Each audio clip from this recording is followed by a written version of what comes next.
El meu nom és Glòria Garcia i formo part de l'equip de tractament integrat de llengua i continguts del Servei de Suports i Recursos Lingüístics del Departament d'Educació. En aquest espai reflexionarem sobre quin ús fan els nostres alumnes de la llengua en contextos de treball entre iguals i com podem ajudar-los a integrar el registre acadèmic en llengua catalana. Una qüestió que preocupa a molts docents és l'ús de la llengua catalana que fan els i les nostres alumnes quan treballen en equip. El protagonisme que ha anat prenent a les nostres aules el treball col·laboratiu ha fet que s'hagin generat més espais de conversa i interacció entre iguals, sense mediació del docent. Sorgeix, per tant, un espai de comunicació interpersonal en el qual s'observa un ús predominant del llenguatge col·loquial. Si considerem que la salut d'una llengua implica, entre altres usos, el del registre acadèmic, molt formal i especialitat en les disciplines, se'ns presenten diversos reptes. Per una banda, com podem acompanyar l'alumnat a produir converses realment productives amb l'ús del registre acadèmic en aquests espais d'interacció entre iguals? I en segon lloc, com podem vetllar perquè les converses acadèmiques entre iguals es produeixen en llengua catalana? Passem primer a reflexionar sobre com la interacció entre iguals potencia la construcció de coneixement. A continuació, us presentem estratègies i recursos per garantir que es practica la conversa acadèmica en llengua catalana. L'objectiu no és tan sols que l'ús col·loquial de la llengua sigui en català, sinó que el registre acadèmic també ho sigui. Quina relació s'estableix entre el treball col·laboratiu i la construcció de coneixement? Segur que estareu d'acord en que és una oportunitat d'or per exposar als altres el que sabem i contrastar idees, plantejar dubtes i els interrogants que permeten aprofundir en els sabers de la matèria. Escoltar i qüestionar els altres. Compte, perquè parlem d'escolta activa. Demanar ajuda o proposar solucions als problemes. Discutir, argumentar i contrastar opinions i punts de vista. Consensuar el nou coneixement, perquè sovint cal arribar a acords per donar resposta a les preguntes i als reptes plantejats a l'aula. Però també, pel que fa a la llengua, ens permet negociar els significats, importantíssim per aproximar-nos als sabers, obtenir un bon model de llengua dels companys i del professor per desenvolupar el llenguatge conversacional i, el més important, a l'escola, l'acadèmic. Fer ús de la llengua que s'està aprenent i, per tant, millorar les habilitats comunicatives. Rebre ajuda, en concret, en l'ús de la llengua de comunicació. Un dels reptes més importants a què hem de donar resposta és el tipus de conversa que es genera. Hem de diferenciar els tipus de conversa que en Mercer ha identificat a partir de les seves recerques. Conversa disputativa o de discussió, en què els participants sovint no s'escolten perquè es mostren en desacord i es prenen decisions individuals perquè no s'afavoreix el diàleg. Per tant, és una conversa en la que no es construeix coneixement. La conversa acumulativa, que és la que sovint observem en les converses de grup. Es construeix en positiu, però sense actitud crítica, sense posar en dubte les idees dels membres de l'equip, acceptant les primeres idees que es formulen. I la tercera, la conversa exploratòria, en què les idees dels altres es tracten de forma crítica però constructiva.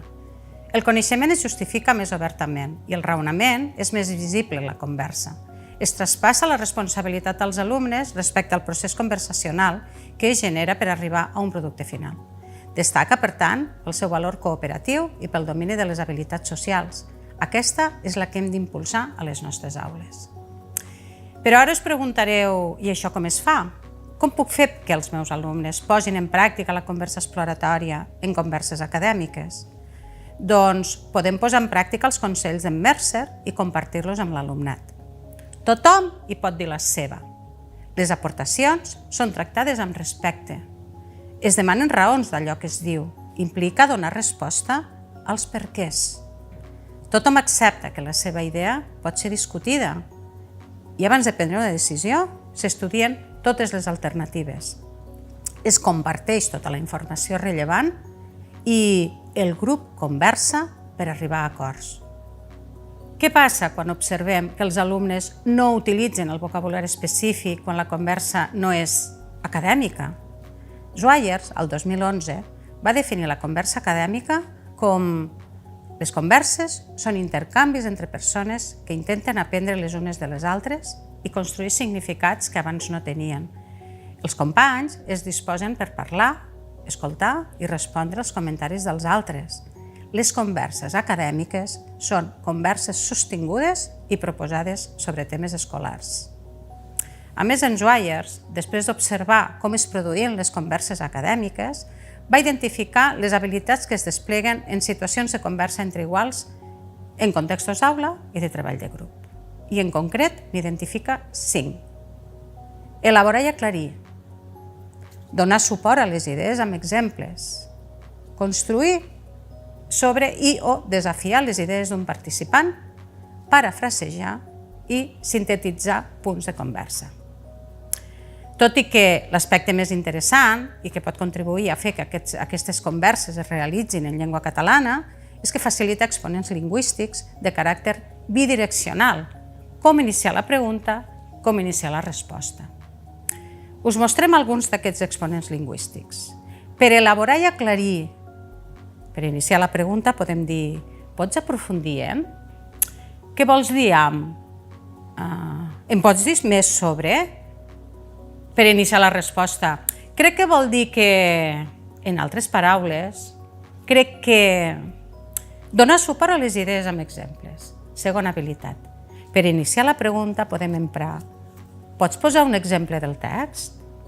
Hi ha algun cas d'això? Com ho justifiques? I en el cas de la resposta, dir, per exemple, en un text deia que, i en un cas es va demostrar que. Tercera habilitat, construir sobre i o desafiar les idees d'un participant. Podem preguntar, què es pot afegir a aquesta idea? Hi estàs d'acord? Quins poden ser els altres punts de vista? I en la resposta? Jo afegiria que vull ampliar el teu punt de vista sobre... En el cas de parafrasejar, també podem utilitzar iniciadors de pregunta. Com podem relacionar el que he dit amb el tema o pregunta? Què sabem fins ara?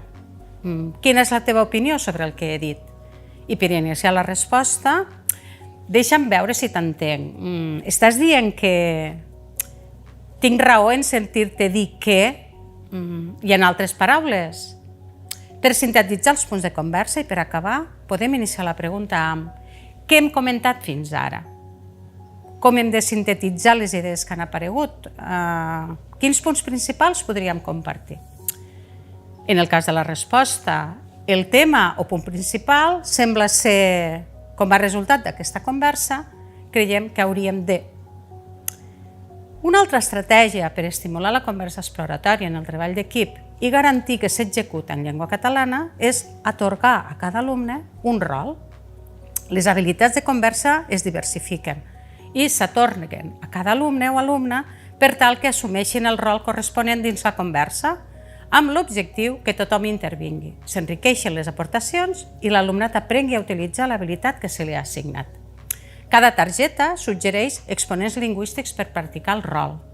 Aquests rols s'han d'intercanviar a mesura que se succeeixen les converses i hi ha d'haver ocasió per expressar com s'han sentit assumint el rol i reflexionar sobre quin benefici ha aportat a la conversa. Cal destacar que n'hem afegit un que vetlla pel bon ús de la llengua de comunicació i el registre acadèmic. Per tal que es desenvolupi correctament, es pot facilitar prèviament una eina de verificació, per tal que en pugui fer seguiment de la correcció gramatical, l'ús del vocabulari i la correcció formal en cada intervenció. Com podeu observar, també es mostren moviments amb les mans que reforcen els missatges, a mode de llenguatge no verbal, però advertir-vos que no es correspon amb el llenguatge de signes formal, sinó que senzillament és un recurs més que s'afegeix a l'estratègia i que podem modificar. Altres estratègies serien dissenyar mini-lliçons per ensenyar explícitament cadascuna de les habilitats. Aplicar la conversa en parelles en les preguntes que el docent pot plantejar a l'aula seguint el model del Think, Pair, Share o presentar tasques a partir del model de punts de conversa. Tots ells molt interessants. Us explico la darrera. Es presenten 10 enunciats a partir d'un text o una pregunta i en parelles o en grups de 3 han de seleccionar-ne les que considerin. Un cop han valorat si eren certes o falses i si han estat capaços d'explicar el per què, se seleccionen aquelles més rellevants.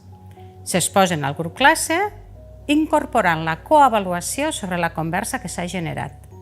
L'objectiu d'aquesta tasca és, primer, que parli tothom, que siguin capaços de justificar, sempre utilitzant el llenguatge acadèmic, l'acceptació o la refutació de les afirmacions que es presenten i que puguin percebre si han estat bons oradors i bons oients.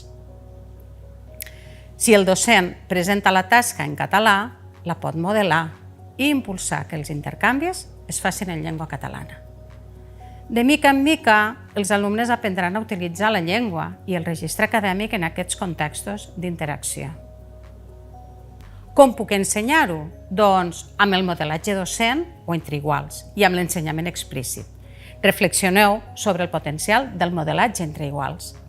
Com facilitar bastides? Doncs oferint els exponents lingüístics per tal que l'alumnat els tingui a l'abast, amb targetes d'habilitats, amb models o amb referents visuals d'aula. Un dels més potents són els glossaris d'aula, per garantir que empren el vocabulari acadèmic adient. Com monitoritzar que s'està aplicant? Suggerim incorporar alumnes amb el rol d'observador, a qui se'ls facilita una llista de verificació per tal que vagin supervisant com transcorre la conversa i eines per al feedback. O amb eines per a l'autoavaluació i la coavaluació.